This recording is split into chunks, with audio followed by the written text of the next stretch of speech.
The arrival of humanity's Black Fleet in the Orion Arm sent shockwaves through alien civilizations. Massive hyperspace portals tore open the fabric of space, disgorging an armada of sleek, obsidian warships. Their hulls absorbed all light, creating a void against the star-studded backdrop. Alien defense fleets scrambled to respond, but their efforts were futile against the overwhelming human force. On Nesteria, homeworld of the peaceful Tak-Tak, panic erupted. The bird-like aliens' world lay directly in the Black Fleet's path. In the capital city, Chris Young's communicator chirped urgently. The human diplomat assigned to the Tak-Tak read the message with growing concern. The Nesterian High Council demanded his immediate presence. Chris boarded his personal shuttle, the engines whining as he pushed them to their limits. The vessel streaked through Nesteria's atmosphere, leaving a trail of superheated air in its wake. As he approached the council chambers, Chris's mind raced. He had no information about the fleet's purpose or Earth's intentions. The council chamber doors slid open, revealing a scene of chaos. Tak-Tak leaders huddled around holographic displays, their feathers ruffled with fear. They turned to Chris, eyes wide with a mix of hope and accusation. "Explain this, human!" the High Counselor squawked, gesturing to the approaching fleet. Chris raised his hands placatingly. "I'm as surprised as you are. I have no knowledge of this fleet or its purpose." A commotion at the chamber's entrance drew their attention. Juno, a female Tak-Tak scientist and Chris's research partner, burst in. Her feathers were disheveled, and she clutched a datapad in her talons. "I have sensor data on the approaching armada," she announced, her voice tinged with urgency. The council gathered around as Juno displayed the information. Chris studied the readouts, his stomach sinking. The Black Fleet's firepower dwarfed anything the Tak-Tak could muster. "You must contact Earth immediately," the High Counselor demanded. "Order this fleet to withdraw." Chris nodded, activating his long-range communicator. Static filled the air as he attempted to reach human command. Minutes passed with no response. The tension in the room thickened. Alarms blared throughout the city. The Black Fleet had entered the Nesterian system. On view screens, the obsidian ships loomed ever closer.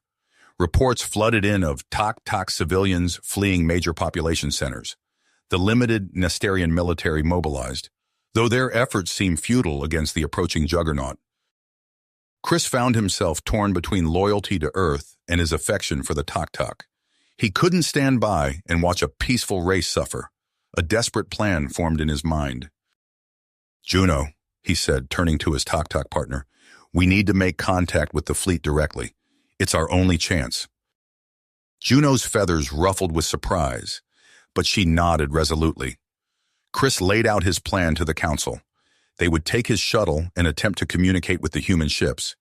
It was a long shot, but the Tak-Tak had no other options. The council deliberated briefly before giving their reluctant approval.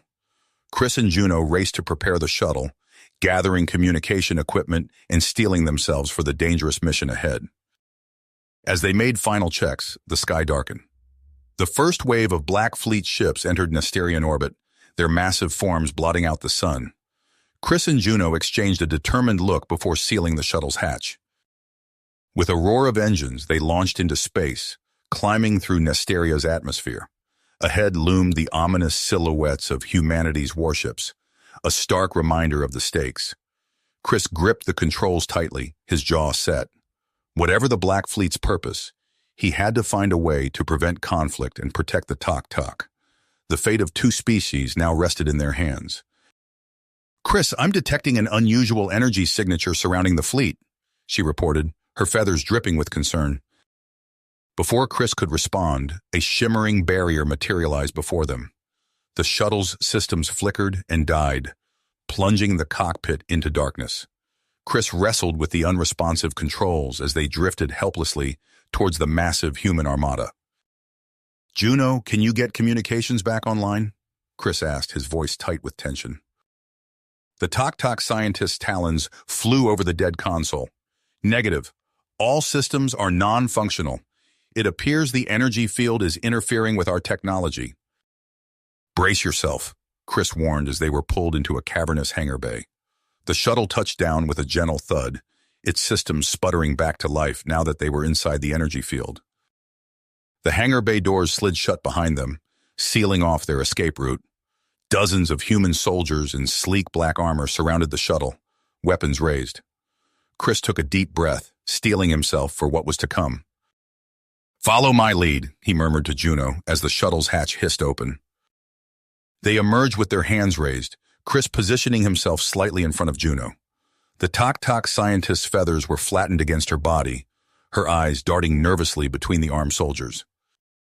A gruff voice barked out orders, and two soldiers stepped forward to escort them. Chris and Juno were led through a maze of corridors, the ship's interior as dark and imposing as its exterior. They finally arrived at a set of heavy doors that slid open to reveal the command center. The bridge was a hive of activity, with officers monitoring holographic displays and relaying orders. At the center of it all stood a tall, imposing figure with close-cropped gray hair and piercing blue eyes. He turned to face the new arrivals, his gaze sharp and assessing. "I am Admiral Marcus Steele, commander of the Black Fleet," he announced, his voice carrying the weight of authority. "And you are?" Chris stepped forward, keeping his voice steady. "I'm Chris Young, human diplomat assigned to Nesteria. This is Juno, a Tok scientist and my research partner." Steele's eyes narrowed. "A human consorting with aliens. Interesting. Care to explain your presence here, Mr. Young?" "You misunderstand our purpose here, diplomat," Steele said coldly. "Earth has detected a powerful alien threat in this sector. We're here to neutralize it before it can strike at humanity." Chris felt a chill run down his spine. "Admiral, I can assure you the Tok are not a threat. They're a peaceful species." Steele cut him off with a sharp gesture. "Peace is often a facade, Mr. Young. For all we know, these Tok could be collaborating with our enemy." Juno, who had been silent until now, let out an indignant squawk. "That is absurd. My people have no knowledge of any threat to humanity. We are scholars, not warriors." Steele remained unmoved. "Your judgment may be compromised by your association with these aliens, Mr. Young. We'll continue our mission as planned." As they argued, Juno's attention was drawn to the array of holographic displays surrounding them. Her scientific curiosity overcame her fear as she studied the advanced human technology. One particular readout caught her eye, a schematic of the energy field surrounding the fleet. "Fascinating," she murmured, her analytical mind already dissecting the data.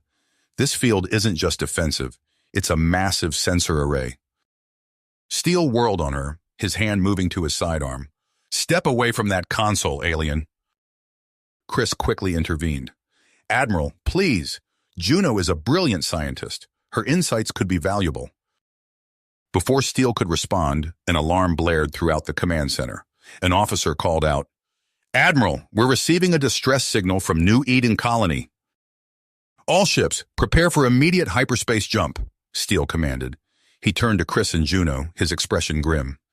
"You two will remain aboard as our guests. We'll deal with you after we've handled this threat." Chris opened his mouth to protest, but the disorienting lurch of a hyperspace jump overtook him.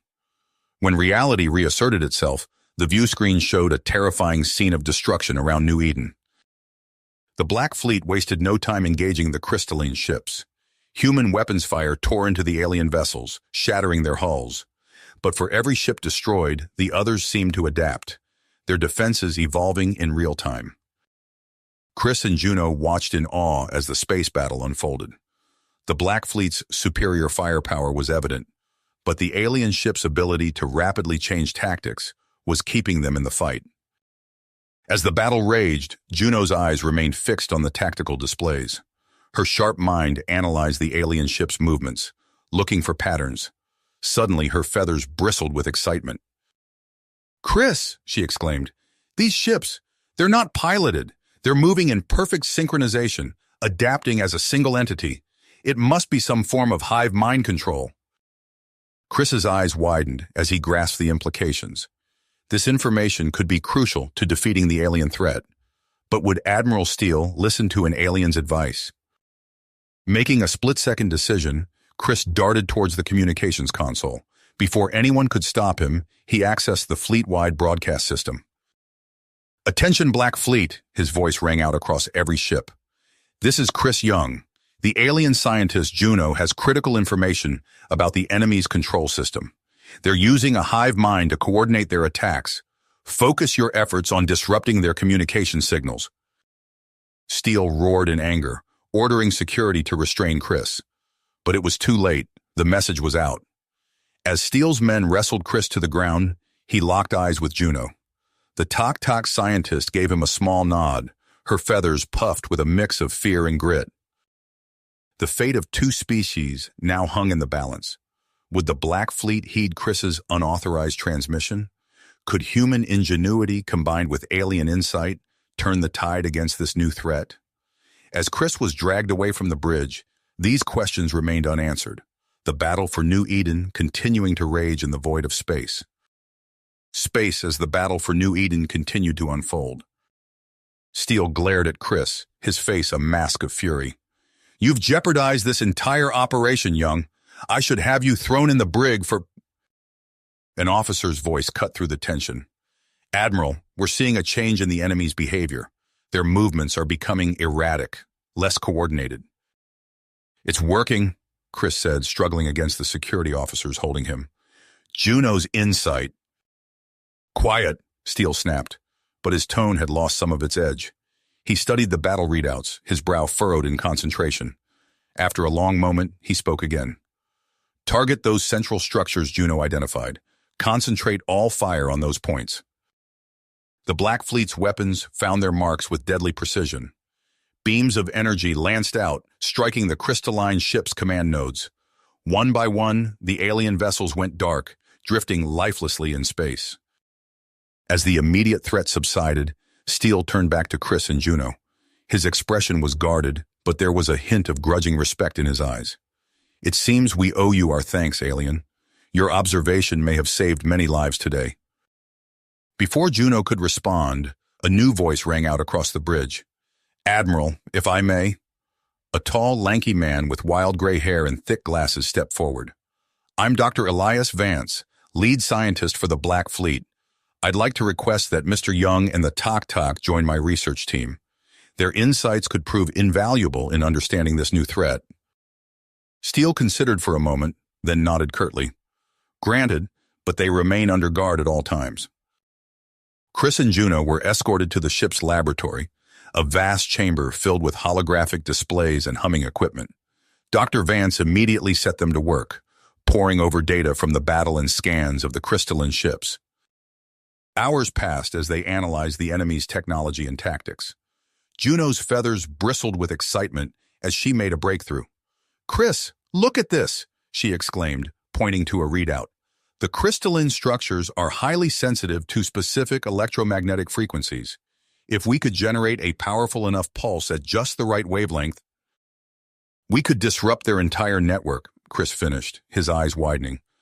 Dr. Vance, is it possible to modify the fleet's weapons to emit these frequencies? The scientist nodded enthusiastically. With some adjustments, yes. I'll get my team working on it immediately. As the research continued, the battle for New Eden entered a new phase. A massive crystalline structure, easily twice the size of the Titan's fist, emerged from hyperspace. Its surface gleamed with an otherworldly light, and waves of smaller ships poured from its hangars. Sweet heaven, Chris breathed, watching the behemoth on the main view screen. It's a mothership. Admiral Steele's voice crackled over the intercom. Dr. Vance, we need those weapon modifications now. This new arrival is tearing through our defenses. The Black Fleet's weapons flared to life, bathing the crystalline mothership in a dazzling array of colors. For a moment, nothing seemed to happen. Then, with a sound like shattering glass amplified 1,000-fold, cracks began to spiderweb across the massive vessel's surface. A cheer went up from the bridge crew, but their celebration was short-lived.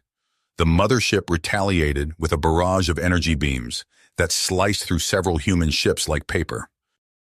We need more firepower, Chris muttered, his mind racing.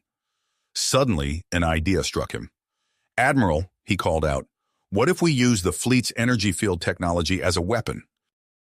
Steele's voice was skeptical. Explain. The field we use for defense and sensors If we could reconfigure it to project outward instead of inward, amplify its power, we could create a massive electromagnetic pulse, Juno finished, her feathers quivering with excitement. There was a moment of silence on the bridge. Then Steele's voice came back, tight with tension. Do it! Engineering team, you heard them. Make it happen. As the engineers worked feverishly to modify the fleet's systems, a new alert sounded. Chris looked up to see a familiar sight on the tactical display. A group of Tok-Tok ships had just entered the system. Admiral, he called out, those are reinforcements from Nesteria. The Tok-Tok have come to help us fight. Steele's response was cold. We don't need alien assistance. Sir, Chris pressed, with respect, we need all the help we can get. The Tok-Tok ships are smaller, more maneuverable. They could run interference, keep those fighters off our backs while we focus on the mothership. Another long pause. Then, fine, but they follow our lead, understood? Chris relayed the message to the Tok-Tok fleet, recognizing the voice of General Kriak as he responded. The avian ships darted into the fray, their agile movements drawing enemy fire away from the larger human vessels. With the Tok-Tok running interference, the Black Fleet was able to move into formation around the Titan's fist. Engineers worked frantically to link the ship's energy fields, creating a massive collective array. All ships report ready, Admiral, an officer announced. Steele's voice was grim. Fire! A blinding pulse of energy erupted from the Black Fleet, engulfing the crystalline mothership. The alien vessel shuddered, great chunks of its structure breaking away and drifting into space. But the mothership wasn't finished. It fired back with a desperate salvo of energy beams, scoring direct hits on several ships, both human and Tok-Tok. Alarms blared throughout the Titan's fist as systems overloaded and bulkheads buckled. Stay on it, Steele ordered. All ships concentrate fire on the damaged sections. The combined fleets pressed their advantage, pouring fire into the weakened mothership. Just when it seemed the alien vessel might fall, it suddenly lurched away, accelerating rapidly. It's trying to escape, Chris shouted. Pursuit course, Steele commanded. We can't let that thing get away. A wormhole? Juno asked, her scientific curiosity overcoming her fear. Chris shook his head. I'm not sure, but whatever it is, we can't let them get through. If that thing escapes, it could come back with an even larger force. Steele's voice was resolute. Agreed. All ships prepare for one final push. We end this here and now. The human and Tok-Tok fleets surged forward, weapons blazing as they closed the gap with the fleeing mothership. The spatial anomaly loomed ahead, a swirling vortex of energy that promised either salvation or doom for the crystalline entity. As they entered weapons range, Chris held his breath. The next few moments would determine not just the fate of New Eden, but the future of human-alien relations and the balance of power in the galaxy. The mothership was wounded, but still dangerous. The Allied fleet was battered, but determined, and the mysterious anomaly pulsed with unknown potential, a wild card in this cosmic game of chance. The Titan's fist shuddered as it unleashed another barrage, its weapons joining the chorus of destruction aimed at the fleeing mothership. Chris watched the tactical display, his heart pounding as the distance to the anomaly ticked down. They were running out of time. The Titan's fist shuddered as another volley of energy beams lanced out from its massive weapon banks. Chris gripped the edge of the console, his knuckles tightening as he watched the tactical display. The crystalline mothership was just ahead, its fractured surface still gleaming with an otherworldly light as it raced towards the spatial anomaly. All ships, divert all available power to propulsion, Admiral Steele's voice rang out over the comm system. We cannot let that thing escape. The deck plates vibrated beneath Chris's feet as the Black Fleet's engines roared to life with renewed vigor. He felt a hand on his shoulder and turned to see Juno, her feathers ruffled with a mixture of excitement and fear. Chris, she said, her voice low and urgent, look at these readings from the anomaly. Dr. Vance appeared at their side, his wild gray hair even more disheveled than usual. Not just any wormhole, he added, adjusting his thick glasses. Based on these energy signatures, it appears to lead to an entirely different galaxy. Admiral Steele's voice crackled over the intercom once more. This is Steele to all ships. The Titan's Fist will move ahead to engage the enemy vessel directly. All other ships provide covering fire. As they closed the distance, the crystalline mothership unleashed a devastating barrage. Energy beams sliced through space, impacting the Titan's Fist shields with brutal force. Alarms blared throughout the ship as systems overloaded and hull breaches were reported on multiple decks.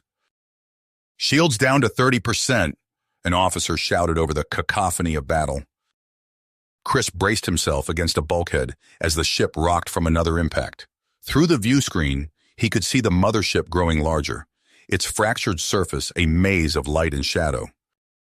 Suddenly, a new voice cut through the chaos. "This is General Kriak of the Tak Fleet. We are moving to support the Titan's Fist."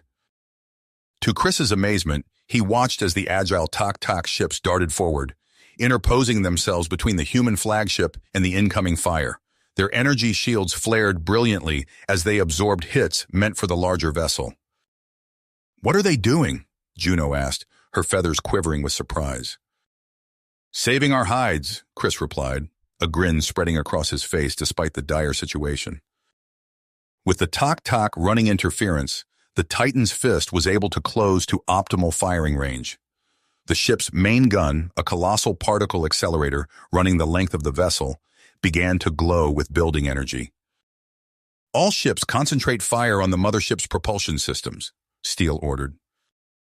A storm of weapons fire erupted from the combined fleet, bathing the crystalline vessel in a dazzling array of destructive energy. Its outer layers began to splinter and crack under the assault. But the mothership wasn't finished. With a burst of speed that belied its massive size, it made a final, desperate push towards the wormhole. Chris watched in horror as the spatial anomaly began to fluctuate, its energy patterns shifting as the alien vessel attempted to stabilize it for transit. "Admiral," he called out, "if that thing makes it through the wormhole, we're done for." The combined firepower of the human and Tak fleets shifted, focusing on the swirling vortex of energy. Space itself seemed to warp and buckle as the wormhole's structure began to destabilize.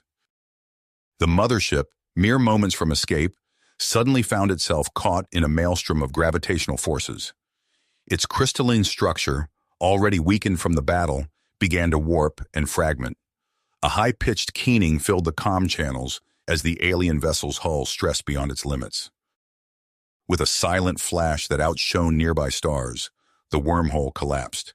The mothership, trapped in its gravitational pull, imploded in a brilliant display of light and energy. But the danger wasn't over. Chris grabbed Juno, pulling her close as they both held onto a nearby support strut. The Titan's Fist shuddered violently as the wave of energy washed over it. Hull plates buckled and internal systems sparked. Through the chaos, Chris heard Steele's voice, strained but determined. "All ships, fall back! Regroup at Rally Point Alpha!" As the shockwave dissipated, Chris looked up to see a field of crystalline debris where the mothership and wormhole had been moments before. The combined fleet, battered but intact, began to move away from the devastation. Before Chris could respond, a new alert sounded from the long-range sensor station. An ensign's voice, tight with tension, called out, "Admiral, we're detecting multiple new energy signatures at the edge of the system. They match the wormhole we just collapsed." The brief moment of victory evaporated as the implications sank in. This hadn't been an isolated incident. It was an invasion. Admiral Steele's voice came over the comms, addressing not just his own fleet, but the Tak ships as well. "All command staff and key personnel, report to the Titan's Fist main conference room immediately. We need to decide our next move, and quickly." As Chris and Juno made their way through the battle-damaged corridors of the flagship, they exchanged a look of unbreakable spirit. The fight for New Eden, and perhaps the entire galaxy, was nowhere near the end. The real war, it seemed, was just beginning. The conference room of the Titan's Fist buzzed with tension as human and Tak leaders gathered around the holographic display. Admiral Steele's weathered face was grim as he addressed the assembled group. "Multiple wormholes have opened at the edge of the system," he said, gesturing to the flickering red dots on the display. "We're facing a full-scale invasion." General Kriak, his avian features sharp in the dim light, clicked his beak in agreement. "Our victory was premature. We must act swiftly and decisively." Chris watched as Steele and Kriak exchanged a look of mutual understanding.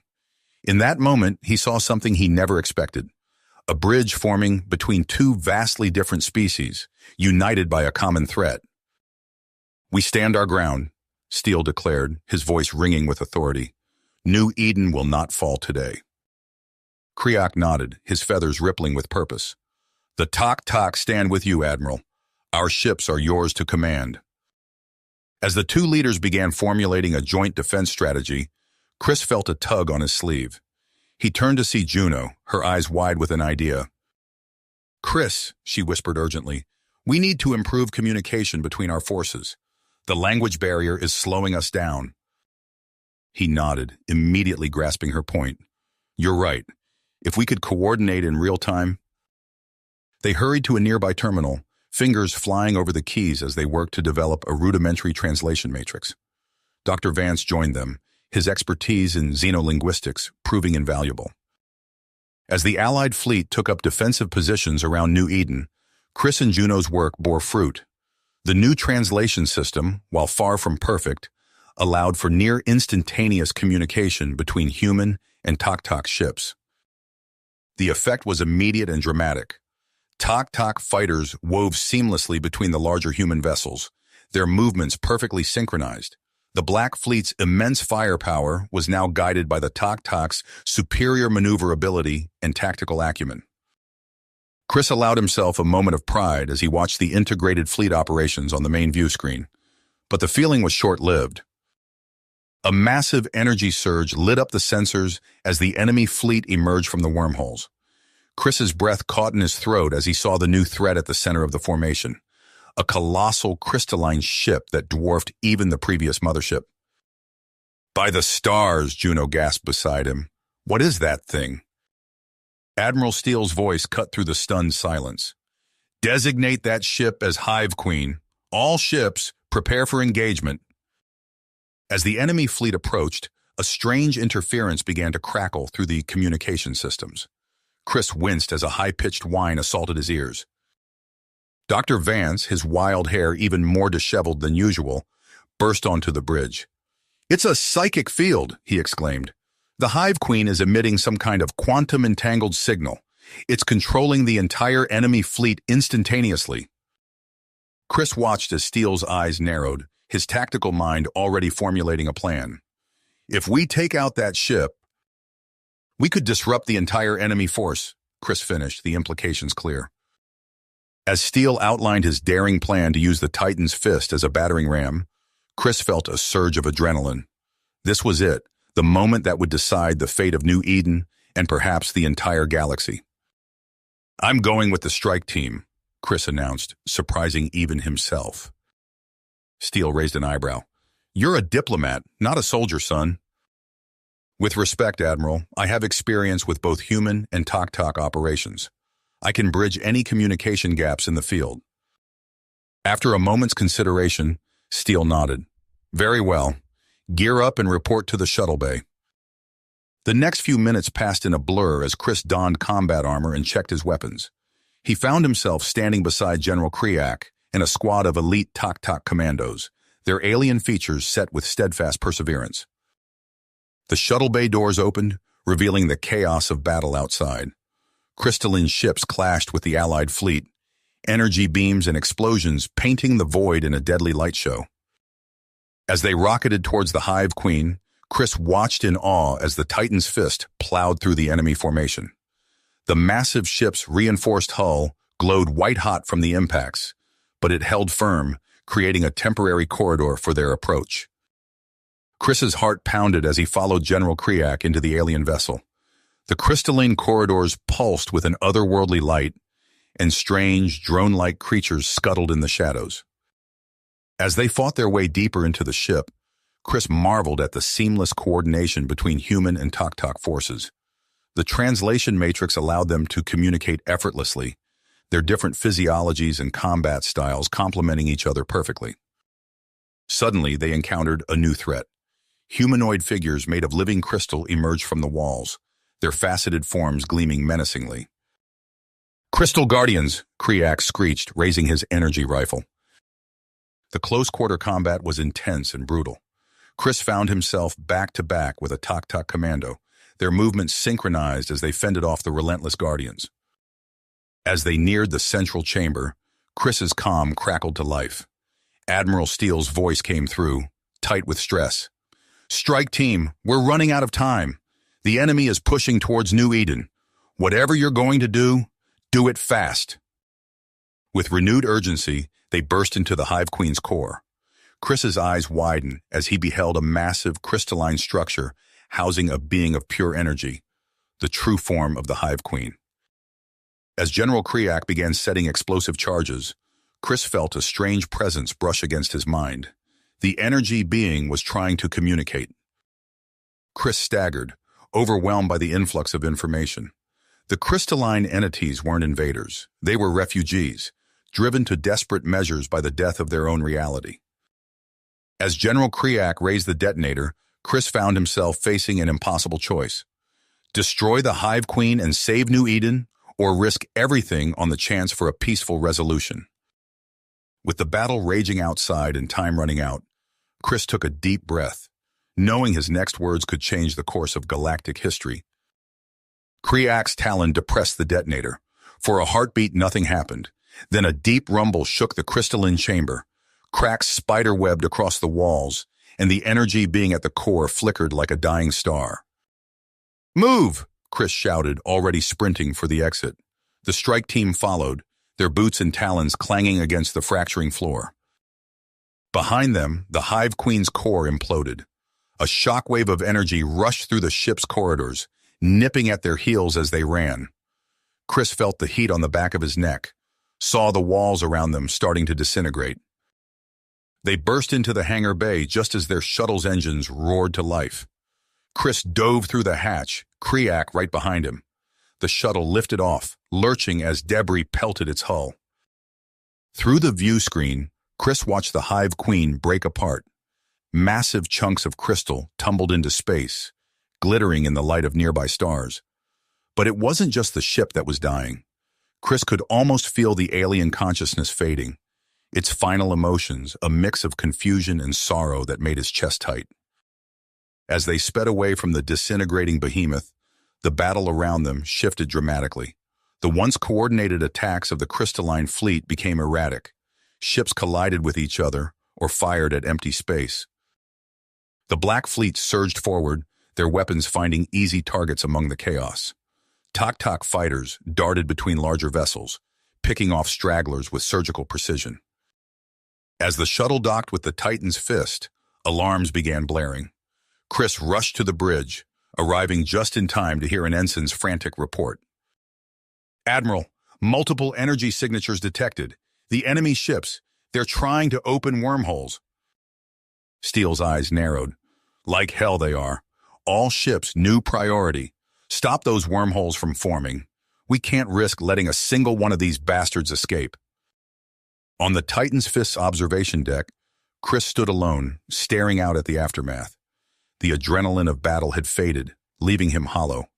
He barely noticed when Juno appeared beside him, her feathers ruffled with concern. Before Juno could respond, Dr. Vance burst onto the deck, his eyes wild with excitement. "You won't believe what we've found," he exclaimed, brandishing a datapad. "The crystalline material, it's incredible. When exposed to certain energy frequencies, it can be reshaped, manipulated. The possibilities are endless." As Vance rattled off potential applications, from revolutionizing energy production to advancing space travel, Chris felt a glimmer of hope. Perhaps something good could come from this tragedy after all. But the moment of optimism was short-lived. Admiral Steele entered, his face grim. "I've just received orders from Earth Command," he announced. "We're to establish a permanent presence here in New Eden. They want us to protect against future incursions and study this new technology." Chris saw Juno stiffen, her feathers flattening against her body. He could almost feel the tension radiating from her. This move by Earth would not sit well with the Tok-Tok. Sure enough, within days, reports came in of unrest among the Tok leadership. General Kriak, once their steadfast ally, now viewed human operations with suspicion. There were whispers of the Tok High Council seeking alliances with other species to counter human influence. Chris knew he had to act fast to prevent this fragile alliance from fracturing. In a meeting with Admiral Steele, he proposed a bold plan, a joint human Tok research initiative to study the crystalline technology. It's our best chance to maintain cooperation, Chris argued. Shared scientific goals could bridge the growing gap between our species. The arrival of Dr. Lyra Voss, a renowned xenobiologist, proved to be a turning point. Her expertise and genuine enthusiasm for interspecies cooperation won over many skeptics on both sides. As Chris watched Dr. Voss and Juno hunched over a workstation, discussing the finer points of crystalline molecular structure, he felt a surge of pride. This was what he had fought for. Not just survival, but the chance for two vastly different species to learn from each other. But even as the joint research facility took shape on New Eden's surface, new challenges emerged. Colonel Marcus Graves arrived aboard the imposing battleship Prometheus, his presence a stark reminder of the military interests at play. Chris overheard Graves speaking with Admiral Steele, his voice low but intense. "We can't trust the birds, Admiral. This technology is too valuable. We need to secure it for Earth, by any means necessary." As Chris watched the massive form of the Prometheus looming over the research facility, he realized the battle for New Eden was far from finished. The enemy might have changed, but the stakes were higher than ever. With Juno at his side, Chris steeled himself for the challenges ahead. The fate of two species, and perhaps the entire galaxy, hung in the balance. And somewhere out in the vast darkness of space, the echoes of the Hive Queen's dying thoughts lingered, a reminder of the cosmic forces they had yet to fully understand. Comprehend. As the echoes of the Hive Queen's final thoughts faded, Chris found himself thrust into a new chapter of the New Eden saga. The joint human Tok research facility, a gleaming beacon of interspecies cooperation, rose from the planet's surface. At its heart, Dr. Lyra Voss and Juno worked tirelessly, their unlikely partnership yielding remarkable results. Chris watched from the observation deck as Juno's talons danced across a holographic interface, manipulating the structure of a crystalline sample. Dr. Voss leaned in, her eyes wide with excitement. "Incredible," she breathed. "The energy output just doubled with that molecular realignment." Juno trilled softly, a sound Chris had come to recognize as satisfaction. "Indeed, the potential applications are vast. This could revolutionize our approach to spaceship hull design." Their breakthrough sent ripples through both human and Tok governments. Chris noticed an uptick in encrypted communications from Earth, and the Tok vessels in orbit seemed to multiply overnight. The facility's importance hadn't escaped Colonel Marcus Graves. Chris found himself butting heads with the stern officer more frequently as Graves implemented increasingly stringent security protocols. "I don't like it, Graves," Chris said, eyeing the new biometric scanners being installed outside the human research wing. This was supposed to be a collaborative effort. Graves's fist tight. "Collaborative doesn't mean careless, Mitchell. We can't risk our research falling into the wrong hands, even if those hands have feathers." The colonel's distrust was palpable, and it spread like a virus through the human contingent. Chris saw human scientists huddled in corners, lowering their voices when Tok passed by.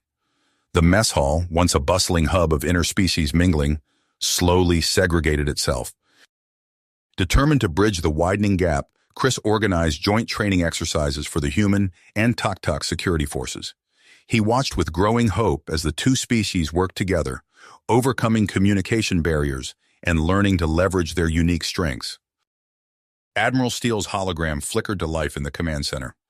"This could be the breakthrough we need, Chris. I'm dispatching a joint team to investigate immediately." General Kriak, joining the call from his own ship, clicked his beak in agreement. "The Tok High Council concurs. We must uncover the secrets this vessel holds." As the investigation progressed, Chris found himself spending more time with Juno. They pored over the data streaming in from the crystalline ship, their heads close together as they deciphered alien symbols and energy readings. "Chris," Juno said one evening, her voice hushed with awe, "look at this." On the screen before them, dormant systems flickered to life. A vast database unfolded, revealing the tragic history of the crystalline entities, their dying universe, their desperate search for a new home. Their discovery spread quickly, igniting fierce debates among both species. But before any consensus could be reached, the Prometheus arrived. Colonel Graves strode into the command center, his face set in grim lines. "By order of Earth Command, we're to secure the crystalline ship and transport it to a human facility for further study." The news hit like a shockwave. General Kriak's hologram blazed with fury. "Unacceptable! The Tok demand equal access to this technology." In the midst of the chaos, Chris found himself drawn to Juno. Their shared concern for the fragile peace created a bond that transcended species.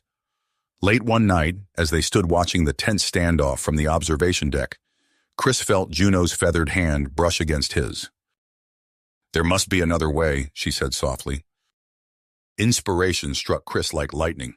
He called an emergency meeting with Admiral Steele, General Kriak, and the key players from both sides. "We have an opportunity here," Chris began, his voice steady despite the weight of the moment. "The crystalline ship is operational. I propose a joint human Tok expedition to explore nearby sectors, searching for an uninhabited world where we could relocate the remaining crystalline entities." Admiral Steele leaned back, a thoughtful expression on his face. "It's risky, but it could work, and it beats the alternative of an interspecies war." He fixed Chris with a piercing gaze. "I'm assigning you to lead the human contingent, Mitchell. You've proven you can bridge the gap between our species." General Kriak chittered with his advisors before responding. "The Tok High Council will agree to this proposal. I will represent our interest personally." But not everyone supported the mission. A group of human supremacists, opposed to any cooperation with aliens, attempted to sabotage the harmony. The attack was thwarted by the quick action of the Joint Security Team, but it left everyone on edge. Admiral Steele responded by tightening security further. "I'm assigning my best officers from the Black Fleet to this mission," he told Chris. "We can't afford any more close calls." As the launch date approached, Chris found himself spending every free moment with Juno. They walked the corridors of the Harmony together, marveling at its alien beauty and discussing the challenges that lay ahead. "I never imagined I'd be embarking on a journey like this," Juno said, her feathers shimmering in the crystalline light, "especially not with a human." Chris smiled, feeling a warmth that had nothing to do with the ship's ambient temperature. Life's full of surprises. Finally, the day arrived. Chris stood at the entrance to the Harmony, watching as the mixed crew of humans and Tok filed aboard. Dr. Voss chatted animatedly with her Tok counterparts, while security personnel from both species performed final equipment checks. Admiral Steele approached, his face solemn. "The fate of two species rests on this mission, Chris. Perhaps even the fate of the stars. Don't let us down." Chris nodded, feeling the weight of responsibility settle on his shoulders. As he turned to board the ship, he saw Juno waiting for him at the airlock. "Ready for our next adventure?" she asked, her eyes gleaming with excitement. "As ready as I'll ever be," Chris replied, taking one last look at New Eden before stepping into the unknown. The Harmony systems hummed to life, its crystalline structure pulsing with energy. As the ship lifted off, leaving the tense standoff behind, Chris couldn't shake the feeling that this was only the beginning. The mysteries of the crystalline entities and their desperate flight from a dying universe still lay ahead, promising challenges and discoveries beyond imagination. The Harmony glided through the inky void of space, its crystalline hull pulsing with an ethereal light. Chris stood at the main viewport, watching as unfamiliar stars streaked by. He felt a presence beside him and turned to see Juno, her feathers ruffling slightly in the recycled air. "It's beautiful, isn't it?" she said, her avian eyes fixed on the cosmic panorama. Chris nodded, feeling a warmth spread through him at her proximity. "It's hard to believe we're the first to see these stars up close." Their moment of quiet companionship was interrupted by Dr. Voss's excited voice over the ship's comm system. All senior staff to the bridge immediately. We've found something. As Chris and Juno hurried through the ship's alien corridors, they passed humans and Tok working side by side, their initial awkwardness giving way to a growing sense of camaraderie. The bridge buzzed with activity as they entered, Dr. Voss's hands flying over holographic displays. "We've detected a habitable planet," she announced, her eyes shining with excitement. "Preliminary scans show conditions suitable for humans, Tok, and potentially even the crystalline entities." General Kriak clicked his beak, a gesture Chris had come to recognize as thoughtful consideration. "This could be the opportunity we've been searching for. What shall we call this world?" "New Horizon," Chris suggested, the name feeling right on his tongue. "A fresh start for all of us." As the Harmony approached the New Horizon system, the mood aboard ship grew tense with anticipation. Chris watched the planet grow larger on the main viewer, its blue-green surface swirled with white clouds. It looked so much like Earth that it made his heart ache with nostalgia. But as they drew closer, the ship's sensors began blaring urgent warnings. The space around New Horizon was littered with debris, a graveyard of shattered ships and broken space stations. "By the egg, Mother," Juno gasped, her feathers standing on end. "What happened here?" Dr. Voss's fingers danced across her console as she analyzed the incoming data. "These ships, they're ancient, thousands of years old at least. Whatever conflict destroyed them is long over." Chris felt a chill run down his spine. Let's hope whatever caused this destruction isn't still around. The expedition team launched a series of probes to gather more information about New Horizon and its deadly necklace of debris. As the data streamed in, a grim picture began to form. "It appears New Horizon was once home to an advanced civilization," Dr. Voss reported, her voice somber. "They destroyed themselves in a catastrophic war. This debris field is all that remains of their spacefaring capabilities." The revelation cast a pall over the bridge.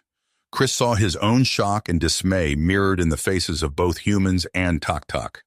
The silence was broken by a sudden exclamation from Juno. "Dr. Voss, look at these energy readings from the crystalline matrix." The two scientists huddled over a console, their excitement palpable. After several minutes of intense discussion and analysis, Dr. Voss turned to address the bridge crew. "We've made a breakthrough," she announced. "The crystalline entities possess the ability to rejuvenate dead worlds, similar to terraforming, but on a vastly accelerated scale. We believe they could potentially restore New Horizon to a habitable state." The news sparked an immediate debate. Humans and Tok alike argued passionately about the ethics of using the crystalline entities to transform New Horizon. Would they be erasing the remnants of the long-dead civilization? Did they have the right to alter the planet's natural state? As the debate raged on, the ship's sensors detected an energy signature emanating from the planet's surface. Chris exchanged a glance with General Kriak, both recognizing the need for immediate action. "We need to investigate that energy source," Chris said, already moving towards the exit. "General Kriak, will you join me in leading a ground team?" The Tok commander nodded, his battle plumage beginning to rise. "Indeed, we must uncover the source of this anomaly." As Chris and General Kriak's team descended to the planet's surface in a shuttle, the Harmony continued its scans of the debris field. Dr. Voss and Juno worked tirelessly, attempting to unlock more secrets of the crystalline technology. "Stay alert," Chris warned as the team spread out. "We don't know what we might encounter here." They made their way towards the source of the energy signature, navigating through the ruins of a once great city. As they drew closer to their goal, Chris noticed a change in the air, a faint humming that seemed to vibrate through his bones. Suddenly, the ground beneath their feet shuddered. Ancient machinery groaned to life, and Chris watched in horror as sleek, deadly-looking drones rose from hidden bases scattered throughout the ruins. "It's an automated defense system," General Kriak screeched, his battle plumage fully extended. "Back to the shuttle!" But it was too late. The drones swarmed around them, cutting off their escape route. As Chris dove for cover, he saw similar drones launching from the debris field in orbit. The Harmony was under attack. Aboard the ship, chaos reigned. The crystalline hull flared with energy, as it repelled wave after wave of drone attacks, but the sheer number of assailants threatened to overwhelm their defenses. In the midst of the battle, a group of human crew members suddenly turned on their colleagues. Led by a man Chris had always known as Ensign Parker, they attempted to seize control of the ship's primary systems. "For Earth and humanity," Parker shouted, his face contorted with fanatical zeal. "We will not allow this technology to fall into alien hands." As the human supremacists fought to take control of the ship, Dr. Voss and Juno raced against time. They worked frantically to use the crystalline technology to communicate with the ancient defense system, hoping to find a way to shut it down. On the planet's surface, Chris and General Kriak's team fought their way through waves of drones.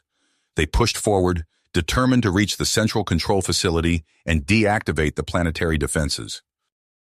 "Look out!" Chris shouted, tackling General Kriak as a drone's energy blast scorched the ground where the Tok commander had been standing. The two locked eyes for a moment, a newfound respect passing between them. As they pressed on, Chris couldn't help but wonder how long the Harmony could hold out against the relentless assault. Little did he know that help was already on its way. Aboard his flagship, Admiral Steele watched the tactical displays with steadfast perseverance. The joint task force of human and Tok ships, including the fearsome Black Fleet, pushed their engines to the limit as they raced towards New Horizon. "Hold on, Chris," Steele muttered under his breath. "We're coming." Back on the Harmony, Dr. Voss's eyes widened as she made a breakthrough in deciphering the crystalline entity's communication methods. "Juno," she called out, "I think I've found a way to interface with the defense system's control protocols."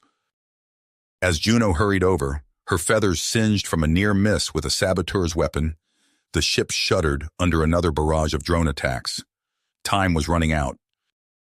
On New Horizon's surface, Chris and General Kriak finally reached the entrance to the central control facility. Ancient alien scripts glowed faintly on the massive doors, presenting a daunting final obstacle. "Any ideas how to get past this?" Chris asked, his voice hoarse from exertion. As the battle raged on multiple fronts, in space, aboard the Harmony, and on New Horizon's surface, the fate of the expedition hung by a thread. The decisions made in the next few moments would shape not only their own futures, but potentially the course of interstellar relations for generations to come. The space around New Horizon erupted into chaos as Admiral Steele's joint task force burst onto the scene. The sleek, deadly shapes of the Black Fleet vessels cut through the debris field, their weapons blazing against the swarms of automated drones.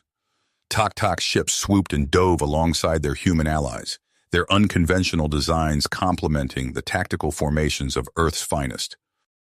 Aboard the Harmony, Dr. Voss's fingers flew across the crystalline interface she and Juno had cobbled together.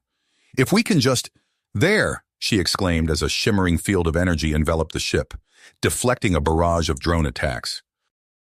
Juno trilled in excitement, her feathers rippling with newfound hope. "It's working, but for how long?" Before Dr. Voss could answer, the ship rocked violently. The human supremacists, led by the traitor Parker, had reached the bridge. The hiss of a cutting torch filled the air as they attempted to force their way through the sealed doors. "We need to hold them off," Dr. Voss said grimly, picking up a makeshift weapon. "The fate of 3 species depends on it." On the planet's surface, Chris and General Kriak pushed through the alien facility's defenses. Ancient mechanisms whirred to life, filling the air with a cacophony of grinding gears and hissing steam. "Watch out!" Chris shouted, pulling Kriak back as a section of floor gave way, revealing a pit of churning machinery below. The Tok commander chittered gratefully, his battle plumage settling slightly. "This place is a death trap," Kriak observed, his alien eyes scanning for more hidden dangers. The builders clearly did not want intruders. They pressed on, their team working in perfect synergy. Human ingenuity coupled with Tok instincts allowed them to overcome each obstacle. A human technician bypassed an energy barrier, while a Tok warrior used his natural agility to disarm a series of lethal traps. "General," he said, pointing to a massive door ahead, "I think we found the core." In orbit, Admiral Steele's voice crackled over the comms. "Harmony, this is Steele. We're launching boarding teams to assist. Hold tight. The space battle intensified as human and Tok ships executed complex maneuvers through the debris field. A Black Fleet cruiser used a destroyed space station as cover, emerging to unleash a devastating barrage against a cluster of drones. Nearby, a Tok vessel performed an impossible role, its organic-looking hull conforming to dodge incoming fire. Inside the Harmony, the loyal crew members fought desperately against the human supremacists. The crystalline corridors became a battlefield, with energy weapons scorching the translucent walls. Dr. Voss and Juno worked feverishly at their makeshift console, trying to maintain the ship's defenses while also fending off the infiltrators. Suddenly, the ship lurched, nearly throwing them off their feet. "What was that?" Juno squawked, her wings flaring for balance. Dr. Voss's eyes widened as she read the sensor data. "We've activated some kind of propulsion system. We're moving towards the planet." "We can't just shut it down," Chris realized, studying the intricate systems. "It's too autonomous. It would just reboot and start all over again." Kriak chittered in agreement. "Then we must reprogram it, turn its own weapons against the drones." They set to work, human and Tok, minds melding in an unprecedented fusion of problem-solving. Chris's understanding of computer logic meshed perfectly with Kriak's intuitive grasp of alien thought processes. As they worked, a secondary system activated. Data began streaming across auxiliary screens, revealing the history and knowledge of the long-dead civilization that had once called New Horizon home. "By the Egg Mother," Kriak breathed, his eyes wide with wonder. This changes everything." In space, the tide of battle finally turned. The reprogrammed defense system roared to life, its surface-to-space weapons locking onto the drone swarms. Beams of energy lanced upward, vaporizing entire squadrons of the automated attackers. Admiral Steele's voice rang out across all channels. "Push forward. Victory is within our grasp." Aboard the Harmony, the boarding teams from Steele's task force finally arrived. Human and Tok special forces moved through the crystalline corridors with practiced efficiency, quickly overwhelming the human supremacists. In the heart of the ship, Dr. Voss and Juno managed to stabilize the propulsion system, bringing the Harmony to a stop just above New Horizon's atmosphere. As the last of the drones were destroyed, an eerie calm settled over the battlefield. Hours later, the key players gathered in the Harmony's conference room. Admiral Steele, his uniform still smelling of ozone, sat across from General Kriak. Chris, Dr. Voss, and Juno completed the circle. "We face an unprecedented situation," Steele began, his voice grave. "The technology we've discovered here could change the balance of power in the galaxy, but at what cost?" Chris looked out the viewport at the scarred surface of New Horizon.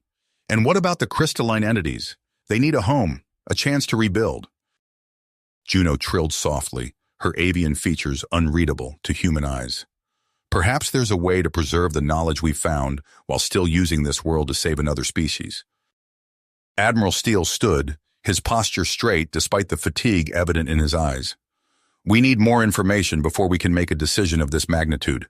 I propose we establish a joint research base on New Horizon to study both the ancient civilization and the crystalline technology."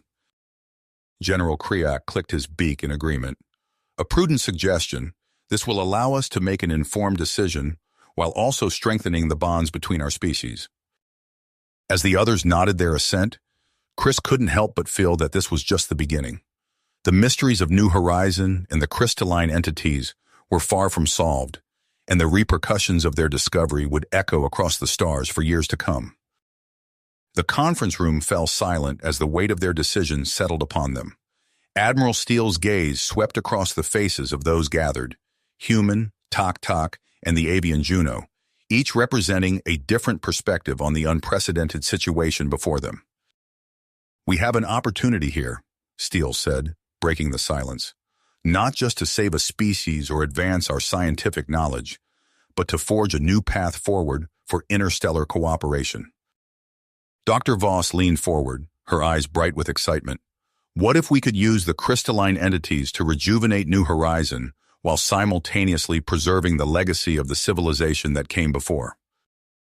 Chris nodded, glancing out the viewport at the scarred surface of New Horizon below.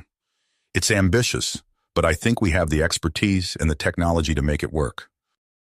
Juno trilled softly, her avian features animated. "The crystalline entities are adaptable. With proper guidance, they could be instrumental in both the restoration and preservation processes." Admiral Steele stood, his decision made. "Then let's make it happen. Dr. Voss, Juno, you'll oversee the terraforming process. Chris, General Kriak, I want you to lead the surface teams. Focus on identifying and preserving key archaeological sites. I'll coordinate the construction of a space station to serve as our base of operations." The next few weeks were a flurry of activity. The Harmony's advanced systems were repurposed to initiate a controlled terraforming process. Dr. Voss and Juno worked tirelessly, their unlikely partnership producing remarkable results as they directed the crystalline entities across New Horizon's surface. On the ground, Chris and General Kriak led joint human Tok teams, their movements carefully orchestrated to stay ahead of the terraforming wave. They raced against time, identifying crucial sites and artifacts, using advanced scanning technology to create detailed 3D maps of structures before they were enveloped by the changing landscape. "Fascinating," the Tok commander chittered. "This appears to be a record of their technological achievements. If we can decipher it—" Their conversation was cut short by a rumble in the distance. The terraforming process was approaching, a shimmering wave of crystalline structures advancing across the horizon. "Time to move," Chris said, quickly packing up their equipment. "But we'll be back. This is just the beginning." In orbit, Admiral Steele oversaw the construction of the massive space station. He'd christened it Unity, a name that embodied the spirit of their endeavor. As the station took shape, Steele couldn't help but reflect on how far they'd come. The Black Fleet, once a symbol of human military might, now worked alongside Tok vessels to shuttle materials and personnel. Months passed, and New Horizon transformed before their eyes. Barren wastelands gave way to lush forests and sparkling lakes. The crystalline entities, their work complete, began to form dormant structures across the planet's surface, integrating seamlessly into the new ecosystem. Dr. Voss and Juno made a breakthrough that sent ripples of excitement through the entire project. "Admiral," Dr. Voss reported, her voice brimming with enthusiasm, "we've discovered that the crystalline entities can be reactivated if needed. They've essentially become a planetary defense and rejuvenation system." Juno trilled in agreement, her feathers puffed with pride. "It's a failsafe, ensuring that New Horizon will always have protectors, even long after we're gone." As news of their success spread, representatives from Earth and Asteria arrived to witness the results firsthand. The sight of New Horizon, now a vibrant world teeming with life, left them awestruck. In a historic ceremony aboard Unity Station, human and Tok leaders signed a groundbreaking treaty. It established a framework for shared governance of New Horizon and paved the way for future cooperative ventures. The human supremacists, including the former Ensign Parker, found themselves facing an unconventional form of justice. Instead of traditional imprisonment, they were sentenced to work alongside Tok scientists, studying the rejuvenation process and the preserved artifacts of the ancient civilization. As Parker grudgingly assisted a Tok researcher in analyzing a particularly complex piece of technology, he found his preconceptions slowly eroding. The aliens' insights and intelligence challenged his long-held beliefs, planting the seeds of change. Chris and Juno, their bond strengthened by the trials they'd faced together, became living symbols of inter-species cooperation. As the project neared completion, they announced their intention to remain on New Horizon as joint ambassadors. "This world represents a new beginning," Chris said, addressing a gathered crowd of humans and Tok. "Not just for New Horizon, but for all of us. We have a chance to build something truly unique here, a society where our differences are celebrated, not feared." Juno trilled in agreement, her avian voice translating through a nearby device. "Together, we will show the galaxy what can be achieved when we set aside our preconceptions and work as one." Admiral Steele, recognizing that the Black Fleet's original purpose no longer aligned with their new reality, initiated a bold rebranding. The once intimidating black hulls were repainted with symbols of unity and exploration. As he watched the transformation, Steele felt a sense of pride and purpose he hadn't experienced in years. The culmination of their efforts arrived with a grand ceremony on New Horizons' surface. Representatives from Earth, Nesteria, and a dozen other alien races gathered to inaugurate the planet as a shared world and a beacon of interstellar cooperation. As the sun began to set, casting a warm glow across the assembled crowd, the sky erupted in a breathtaking display. The dormant crystalline structures scattered across the planet's surface came to life, refracting light in a dazzling array of colors. Admiral Steele stepped up to a podium, his gaze sweeping across the diverse gathering before him. Humans stood shoulder to shoulder with Tok, while other alien species mingled freely, their differences celebrated rather than feared. Today, Steele began, his voice carrying across the hushed crowd, we stand on the threshold of a new era. New Horizon is more than just a rejuvenated world. It is a testament to what we can achieve when we come together, pooling our knowledge, our resources, and our hope for a better future. As Steele spoke, the newly christened Unity Fleet, formerly the Black Fleet, prepared for departure in orbit above. Their mission had evolved, transforming them from a force of military might into ambassadors of peace and scientific discovery. The ceremony concluded with a symbolic gesture. Chris and Juno, along with General Kriak and Dr. Voss, activated a holographic display. It showed a three-dimensional map of New Horizon, highlighting the preserved sites of the ancient civilization alongside the new settlements and research stations. This is our pledge, Chris announced, his voice filled with conviction. To honor the past, nurture the present, and build towards a brighter future, together. As the crowd erupted in applause, the Unity Fleet engaged their engines, their hulls gleaming with their new insignia of peace and exploration.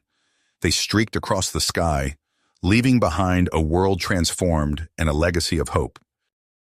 On the surface, Chris and Juno watched the fleet's departure, their hands intertwined.